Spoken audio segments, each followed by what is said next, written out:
Teman-teman mungkin pernah melihat produk makanan jamur crispy atau bahkan mungkin pernah memakannya atau mendengar iklan sebuah produk obat kulit yang berseru, "Ih, jamuran." Apakah kedua produk tersebut mengacu pada organisme yang sama, yaitu jamur? Coba deh. Iya, jadi jamur crispy merupakan salah satu produk makanan yang berasal dari jamur. Sementara itu, jamuran merupakan istilah yang diberikan terhadap penyakit kulit yang disebabkan oleh jamur. Apa sih jadi sebenarnya jamur itu?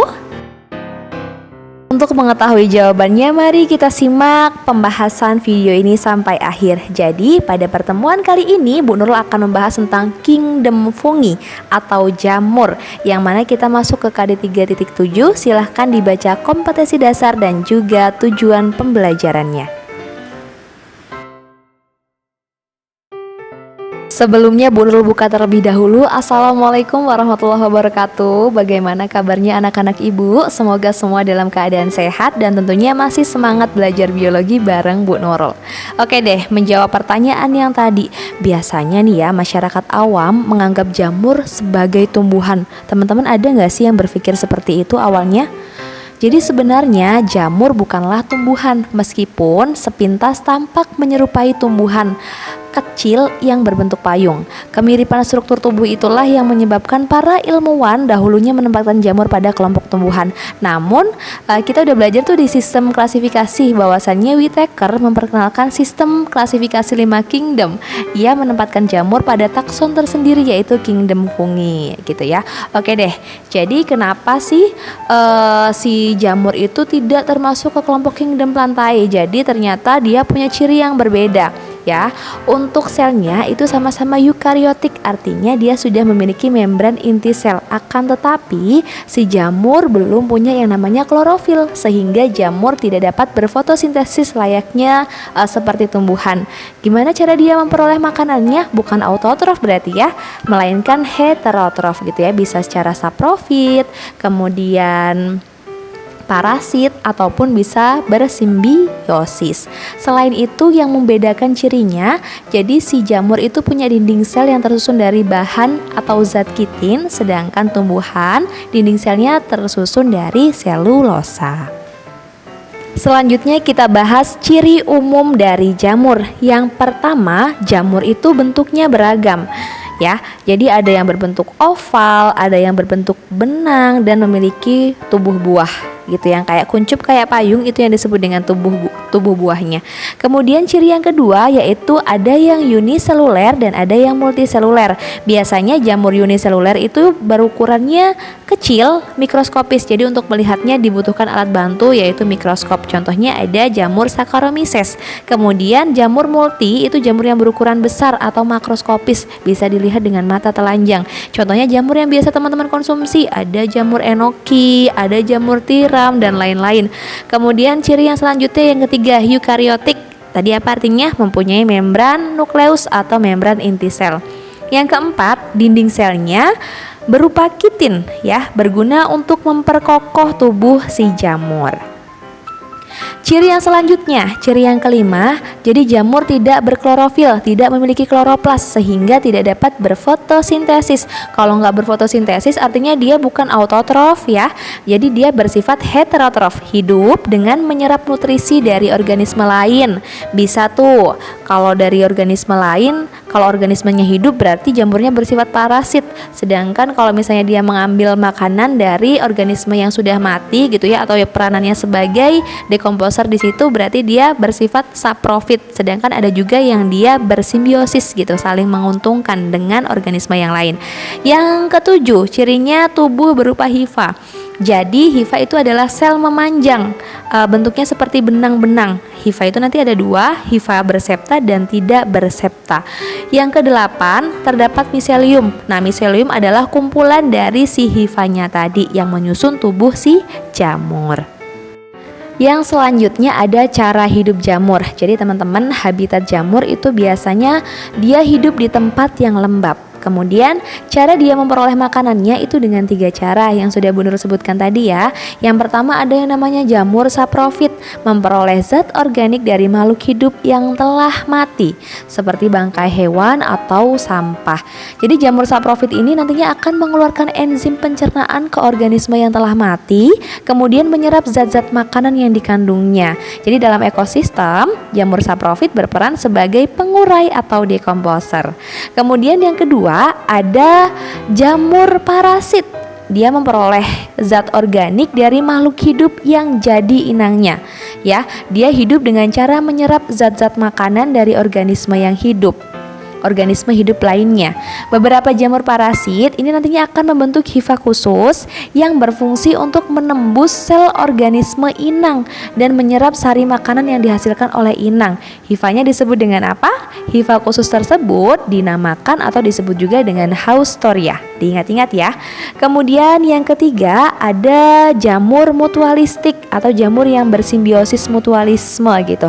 Merupakan kelompok jamur yang hidupnya saling menguntungkan dengan organisme inangnya. Jadi jamur mutualistik atau jamur yang bersimbiosis ini menyerap zat makanan dari inangnya, tetapi jamur tersebut ikut mempermudah inangnya. Misalnya inangnya tumbuhan nih ya.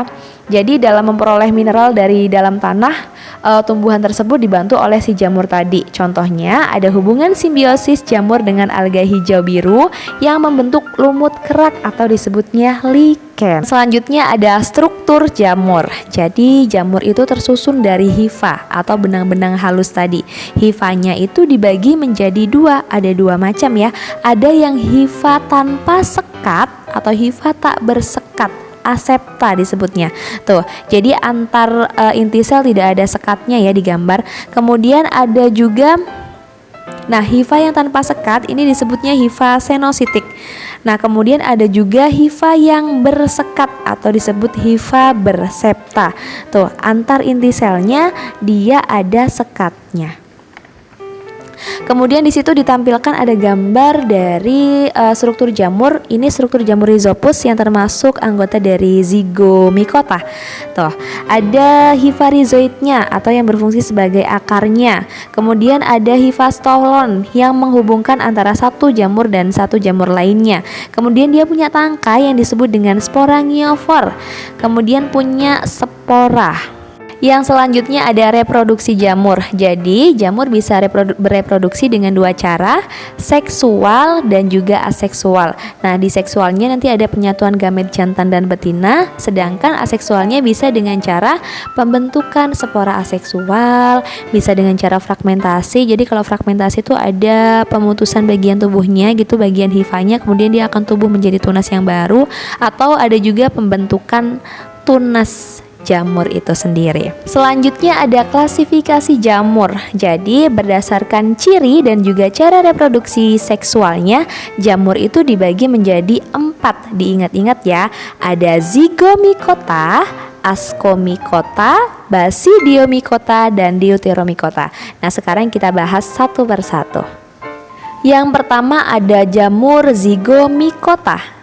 Jadi si jamur Zygomicota ini hifanya tidak bersekat atau asepta atau hifa senositik. Kemudian cara bereproduksinya dengan 2 cara. Yang aseksualnya nantinya dia akan membentuk spora, kemudian yang seksualnya nantinya dengan cara konjugasi atau penyatuan gamet. Nanti pada saat reproduksi seksual akan menghasilkan spora yang disebut dengan zigospora. Adapun contoh organismenya ada Rhizopus oryzae atau jamur yang biasa digunakan untuk membuat tempe. Kemudian ada Rhizopus stolonifer. Ini adalah jamur yang ada pada roti yang sudah expired gitu, yang sudah tidak layak dikonsumsi. Kalau teman-teman pernah lihat punya roti kemudian berjamur, nah jamur yang ada di roti tersebut adalah jamur Rhizopus stolonifer gitu ya. Untuk strukturnya tadi sama gambarnya sudah dijelaskan sama Bu Nurul di slide sebelumnya. Yang selanjutnya Bu Nurul akan menjelaskan reproduksi dari Zygomicota. Di sini ada reproduksi seksual dan juga reproduksi aseksualnya. Gitu. Jadi reproduksi seksualnya itu terjadi ketika nutrisinya berlimpah melalui konjugasi 2 hifa. Jadi HIFA-nya disebut dengan HIFA positif dan HIFA negatif untuk membedakan keduanya. Langkah pertama itu dilihat pada gambar 1, pada masing-masing HIFA tumbuh tonjolan di HIFA positif dan juga HIFA negatif. Tonjolannya tumbuh ke arah samping dan saling berhadapan sehingga nantinya kedua ujung cabang akan bertemu. Kemudian ketika kedua ujung cabang ketemu, dilihat di gambar kedua, masing-masing ujung cabang HIFA membentuk gametangia dengan inti yang haploid. Setelah itu terjadilah yang namanya plasmogami. Plasmogami itu adalah penyatuan dua gamet tanpa penyatuan inti sel ya. Ketika terjadi plasmogami sudah terbentuk tuh zigosporangium muda. Kemudian setelah itu masuk ke tahapan selanjutnya. Terjadilah yang namanya karyogami. Jadi zigosporangiumnya yang sudah menyatu tadi akan terjadi karyogami, yaitu penyatuan intinya. Kalau tadi kan hanya penyatuan gamet tanpa disertai dengan inti. Nah, di sini intinya melebur menjadi satu, membentuk inti yang diploid. Kemudian terbentuklah yang namanya zigospora. Zigosporanya nantinya akan berkecambah. Nih, inti yang diploid tadi di gambar yang 5 gitu ya. Masuk ke tahapan yang selanjutnya nih, di tahap ke-6, di gambar ke-6, zigosporanya berkecambah menghasilkan hifa tegak. Pada ujung hifa terbentuk yang namanya sporangium yang ditopang oleh sporangiofor gitu. Ketika nanti dia akan masuk ke reproduksi aseksual, jadi spora yang dihasilkan oleh zigospora tadi akan jatuh ke tempat yang lembab, membentuk miselium. Miseliumnya akan tumbuh membentuk struktur jamur yang utuh gitu ya. Ketika di reproduksi seksual nanti sporangianya akan menghasilkan spora lagi nih. Kemudian akan menghasilkan spora, membentuk miselium lagi, membentuk tubuh buah lagi gitu ya. Atau lanjut untuk reproduksi seksualnya gitu. Ketika sporangium tadi menghasilkan spora, sporanya jatuh ke tempat yang lembab, menghasilkan miselium lagi, menghasilkan hifa lagi, terjadilah tuh penyatuan gamet lagi, terjadi konjugasi lagi antara hifa positif dan juga hifa negatif. Siklus reproduksinya akan terus berlanjut. Sampai di sini bisa dipahami? Oke, selanjutnya yang kedua ada ascomycota. Adapun ciri dari ascomycota, hifanya bersekat atau bersepta, kemudian setiap sel memiliki satu nukleus. Untuk reproduksinya sama seperti zigomycota secara seksual dan juga aseksual.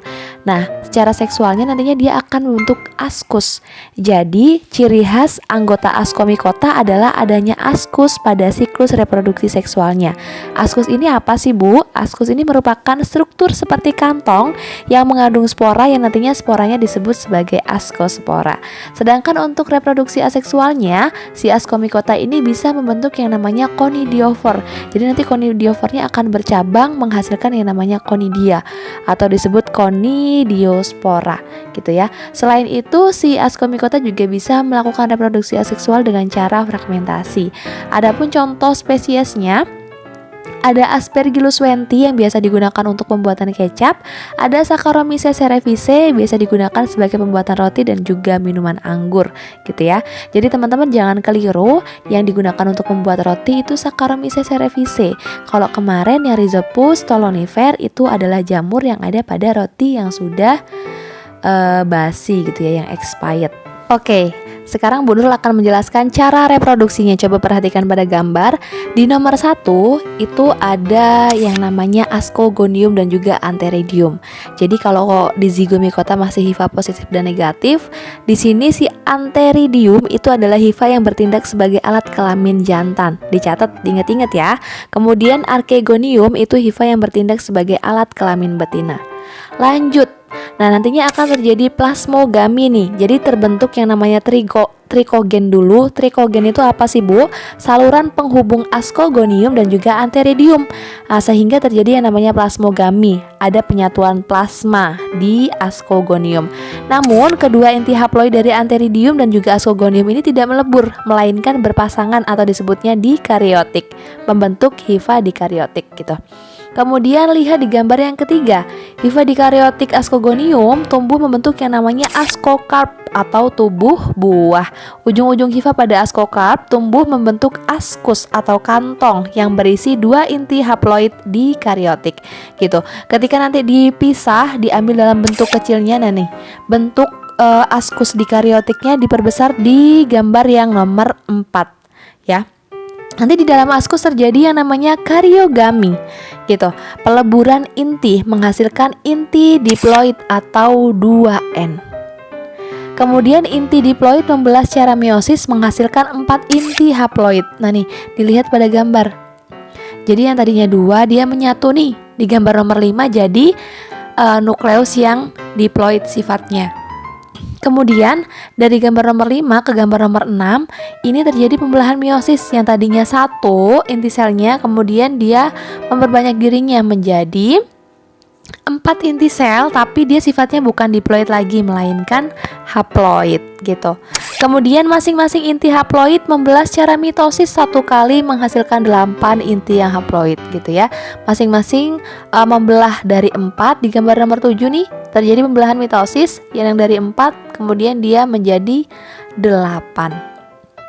Kemudian terbentuk dinding sel di sekitar 8 inti haploid yang pada akhirnya membentuk yang namanya ascospora. Nah nih dihasilkanlah ascospora nih di gambar nomor 8-nya gitu. Pada saat ascus matang atau dewasa, ascosporanya nanti akan keluar dan tersebar ya. Jika jatuh di tempat yang sesuai, maka ascosporanya berkecambah dan tubuh membentuk hifa haploid yang baru gitu.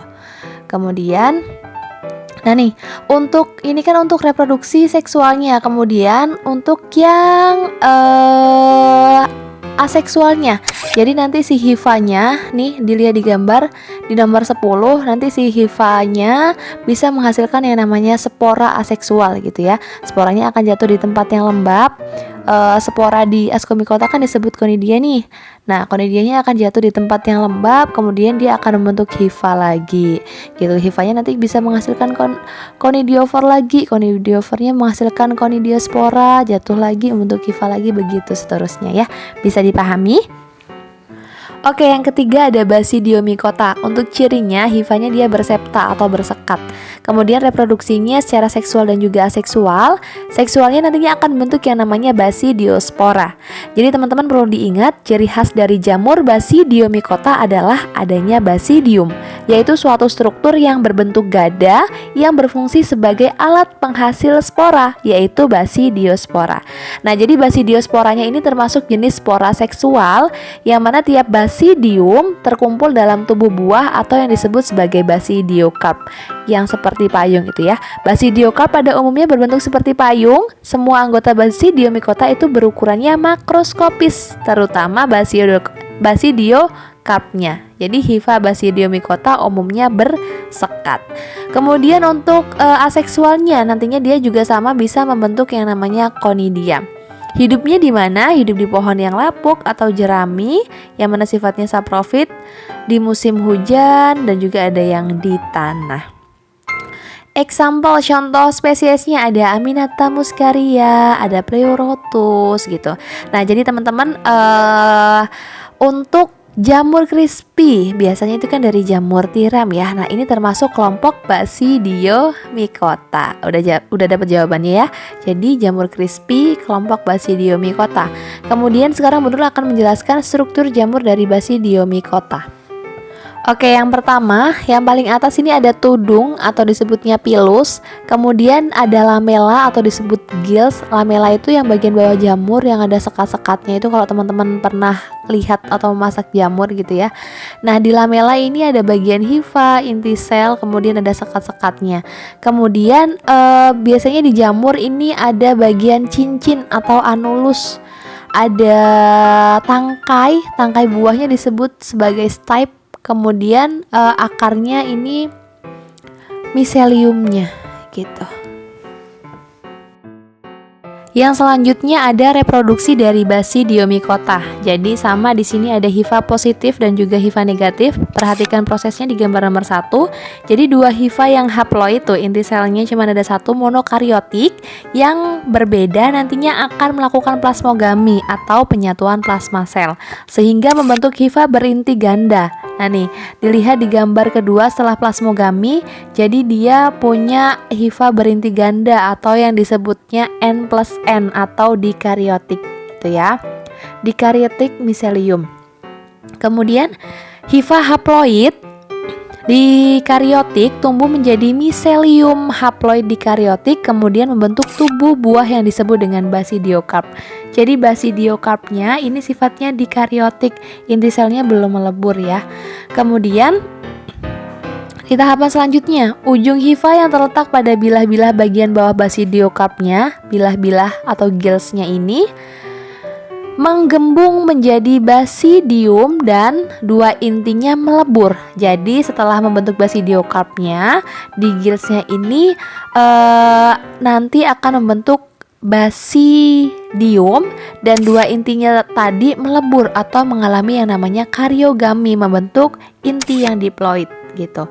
Nih, Basidia dikariotik tadinya punya dua inti sel kan, kemudian mengalami karyogami. Jadi dua inti selnya tadi melebur menjadi satu, menghasilkan inti sel yang sifatnya diploid atau 2N. Kalau tadi kan yang 2 di gambar nomor 4 ini sifatnya masih N+N. Setelah karyogami baru dia sifatnya 2N gitu ya. Kemudian inti diploid membelah secara meiosis menghasilkan 4 inti yang haploid. Nah nih, inti yang diploid membelah secara meiosis nih menghasilkan 4 inti di gambar nomor 6, 4 inti yang sifatnya haploid, yaitu 2 inti positif dan 2 intinya negatif. Kemudian pada ujung basidium terbentuk 4 tonjolan yang disebut dengan sterigma. Nah nih, tonjolannya ya, masih di gambar nomor 6. Kemudian keempat inti haploid tentunya akan bergerak menuju masing-masing sterigma. Inti itu disebut sebagai basidiospora. Nah, ini yang di ujung 4 ini adalah basidiosporanya gitu ya. Jika basidium telah tua, maka akan pecah dan basidiosporanya memancar keluar. Basidiospora yang jatuh pada tempat yang sesuai nantinya akan tumbuh menjadi hifa positif atau menjadi hifa yang negatif gitu. Yang selanjutnya ada Deuteromycota, ini yang terakhir ya, yang keempat. Jadi jamur Deuteromycota itu dikenal sebagai jamur tidak sempurna atau disebutnya jamur imperfecti. Kenapa disebut dengan demikian? Karena kelompok jamur tersebut belum diketahui cara reproduksi seksualnya gitu ya. Kemudian untuk reproduksi aseksualnya jamur imperfecti ini adalah melalui pembentukan yang namanya conidia, sama seperti Ascospora dan juga Ascomycota dan juga Basidiomycota. Memiliki hifa bersekat, kemudian hidup sebagai saprofit atau parasit. Contoh spesiesnya ada Trichopiton, itu adalah penyebab penyakit kutu air, tahu kan? Kemudian ada Malassezia furfur. Nah, ini penyebab penyakit panu gitu. Jadi udah terjawab ya, bahwasannya ternyata panu tadi, penyakit jamuran pada kulit tadi itu disebabkan oleh jamur benar, yaitu kelompok jamur Deuteromycota. Nah, di sini yang terakhir sudah Bunda sajikan tabel perbedaan dari keempatnya, nanti teman-teman bisa baca perbedaan dari Zygomycota, Ascomycota, Basidiomycota sama Deuteromycota. Oke, baik.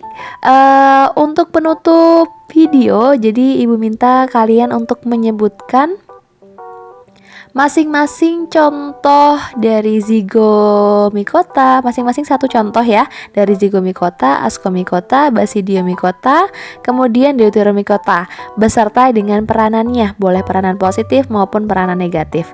Mungkin itu saja untuk pertemuan kita hari ini. Semoga materi yang Bunda sampaikan bisa dipahami. Ibu akhiri, wassalamualaikum warahmatullahi wabarakatuh. Tetap semangat belajarnya, sampai jumpa di video selanjutnya.